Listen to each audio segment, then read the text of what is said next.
بسم اللہ الرحمن الرحیم۔ السلام علیکم صلی اللہ علیہ وآلہ وسلم۔ بربریت۔ عبد الملک بن مروان کا دور حکومت ہے۔ مصر پر نیا سپہ سالار مقرر کیا جاتا ہے۔ موسیٰ بن نصیر اس کا نام ہے۔ کہنے کو ایک آزاد کردہ غلام ہے، لیکن حقیقت میں نہایت ہی ذہین و سمجھدار آدمی ہے۔ جہاں سپہ سالاری نے اسے گھوڑے کی پیٹھ پر سوار کر رکھا ہے، وہیں زمام گورنری بھی اسی کے ہاتھ میں ہے۔ ایک عجیب قوم سے اس کا سامنا ہوتا ہے، بڑی ہی جنگجو اور نڈر قوم، جو سنبھلنے کو ہی نہ آئے، لیکن آخر کب تک کوئی حق کے سامنے ٹھہر سکتا ہے۔ کچھ عرصے بعد ایک وقت آتا ہے اور وہ قوم مسلمان ہو جاتی ہے۔ کل کے دشمن آج کے یار و دوست بن جاتے ہیں۔ کل تک مخالفت میں نکلنے والی تلواریں آج دفاع میں آگے آگے نظر آنے لگتی ہیں۔ کل تک مارنے کے ارمان رکھنے والے آج کٹ مرنے کے لیے بےتاب نظر آتے ہیں۔ یوں موسیٰ بن نصیر شمالی افریقہ میں حکومت کرنے لگ جاتے ہیں۔ اسلامی طرز حکومت کی برکتیں چار سو پھیلنا شروع ہو جاتی ہیں۔ عجیب عدل و انصاف اور امن و امان کی فضا قائم ہو جاتی ہے۔ پڑوسی ریاستیں جو پہلے مارے خوف کے کانپ رہی تھیں، اب ان کی نظریں اسی جانباز کی طرف اٹھ جاتی ہیں۔ شاہ اندلس راڈارک کے ظلم و جبر سے پریشان کوتیا قبائل کا سردار کاؤنٹ جولین اپنی قوم کی طرف سے موسیٰ بن نصیر کو دعوت دیتا ہے اور راڈارک کے خلاف مدد کے لیے پکارتا ہے، اور پھر یہ تو شیوہ مسلمانی ہے کہ مظلوم کی پکار پر لبیک کہے۔ اسی پکار پر تو محمد بن قاسم عرب کے صحراؤں میں سرپٹ گھوڑے دوڑاتا ہندوستان کے دریاؤں کو چیرتا ہوا راجہ دہر کے سر پر قہر الہی بن کر نازل ہوا تھا۔ پھر بھلا موسیٰ بن نصیر کیسے پیچھے رہ سکتے تھے؟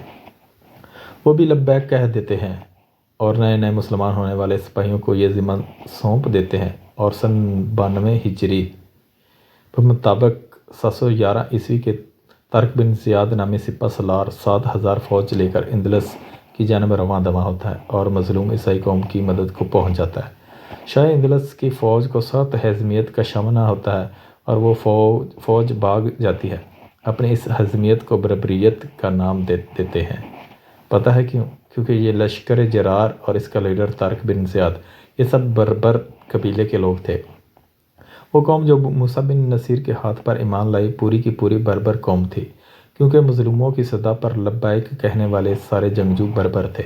لیکن افسوس اس وقت ہوتا ہے جب ہم بربریت کو ظلم و جبر اور زیادتی کے نام سے یاد کرتے ہیں۔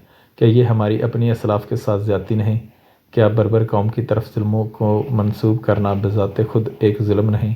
یا پھر مظلوموں کی داد رسی کرنا ظلم ہے اور ظالم کو شکست دے کر مار بکانا جبر و زیادتی ہے؟ یا پھر ہم انگریز کی تقلید میں ایسے اندھے ہو گئے ہیں کہ اگر وہ ہمارے بزرگوں کو گالی دے تو ہم بھی اس میں شریک ہوں گے اور جانے انجانے میں ان عدل و انصاف کے میناروں کی کاوشوں کو ظلم و ستم سے تعبیر کرنے لگیں گے؟ پھر یہ بات بھی ذہن نشین رہے کہ اس قوم بربر کی عظمتوں کا سلسلہ یہیں نہیں رک جاتا، بلکہ طارق بن زیاد کے بعد ایک اور عظیم جرنیل اور حکمران یوسف بن تاشفین بھی بربری تھے، جن کے کردار اور کاوشوں کو سونے کے پانی سے لکھا جائے تو بھی شاید کم ہو۔ اسی طرح عظیم مفکر و مورخ ابن خلدون بھی بربری تھے، جن کے مقدمہ نے علم تاریخ میں نئی جہتیں متعارف کروائیں اور دنیا کو ایک الگ سوچ و طرز فکر سے نوازا۔ پھر معروف سیاح ابن بطوطہ بھی بربری تھے، جنہوں نے صرف سفر میں زندگی کا ایک بڑا حصہ صرف کیا اور اقوام عالم و احوال عالم کو اس خوبصورتی سے رقم کیا کہ اس کی مثال کہیں اور نہیں ملتی۔ ان سب سے بڑھ کر علم و حکمت کے بحر میں بے کراں اور زہد و تقویٰ اپنی مثال رکھنے والے امام غزالی بھی بربری تھے، کہ جن کی حکمت و دانائی کی ایک دنیا معترف ہوئی۔